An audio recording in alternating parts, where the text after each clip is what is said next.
Today I wanted to make a quick video on humbuckers. I'm working on a project right now where we're doing a bridge Telecaster pickup and a neck humbucker pickup, and the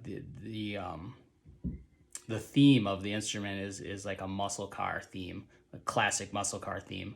It's really cool. I'm excited about this project. Plus I like muscle cars, so it all kinds of works out. So this is what you typically see a humbucker look like. You've got the two bobbins made of plastic. You've got a row of slugs, steel slugs, and a row of Philester screws. I have made my own bobbins because I've changed up the spec slightly for spacing and height. I found that makes a difference in the overall sound of the pickup. So this is what my bobbins look like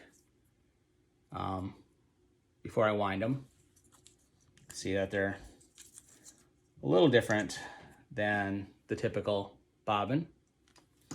And then once I wind them, they look like this with the copper on them.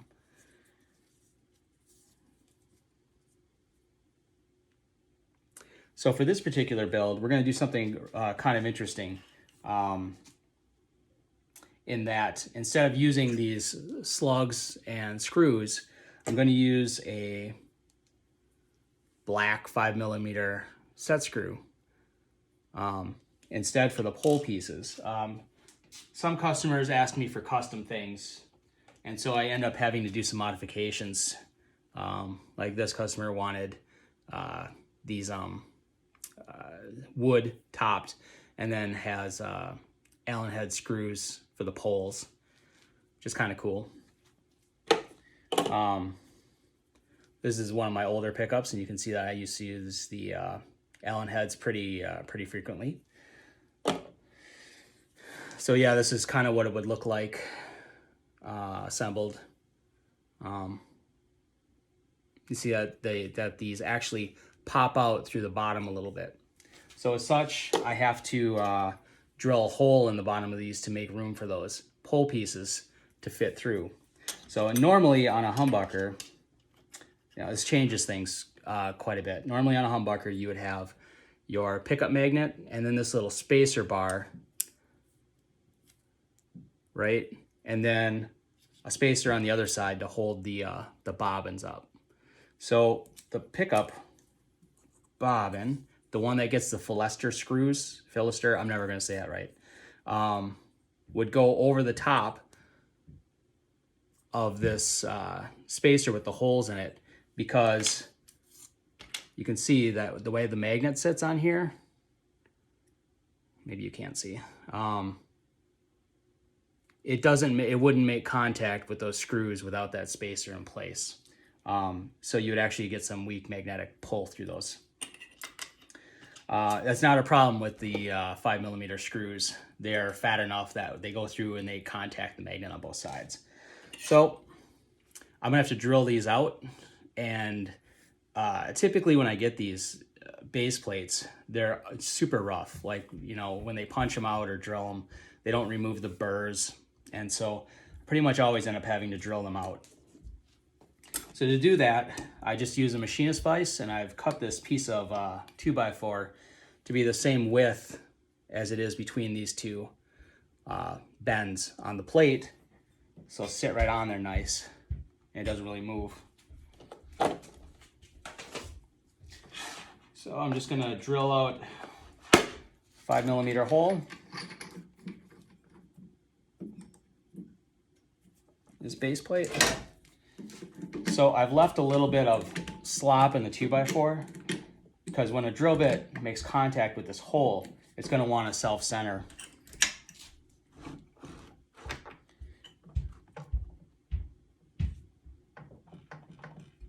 So the plate actually moves around a little bit.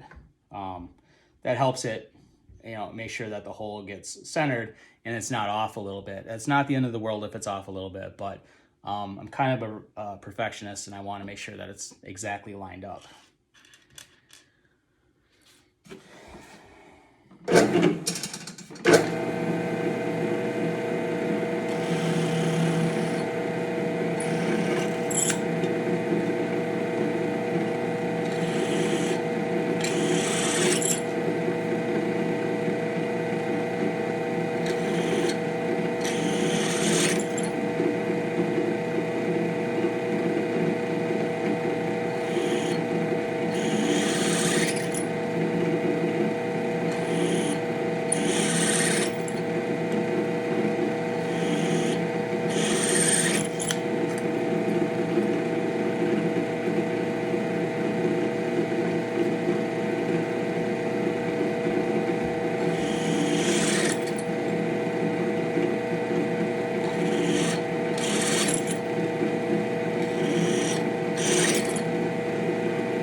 All right, so now that's done, I've drilled these guys out to allow these to go through.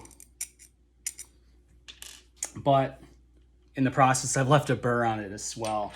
So just going to use a countersink bit to clean that up a little bit. So it does two things. It removes the burrs, and I also think that it adds a little bit to the look of the bobbin. I know no one's ever going to see these once they're installed, you know, because this is the back of the pickup.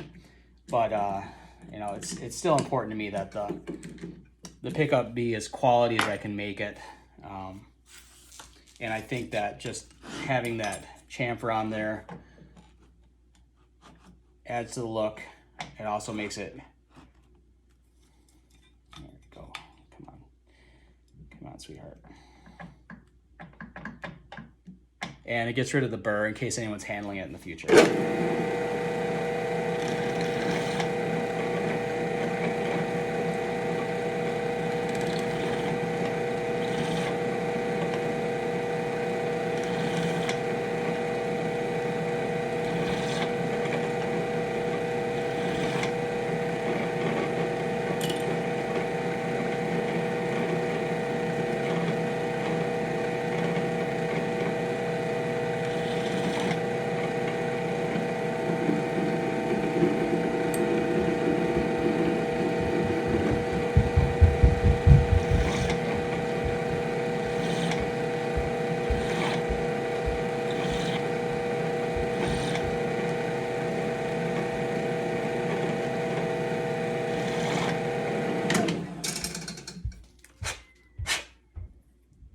All right, so there you go.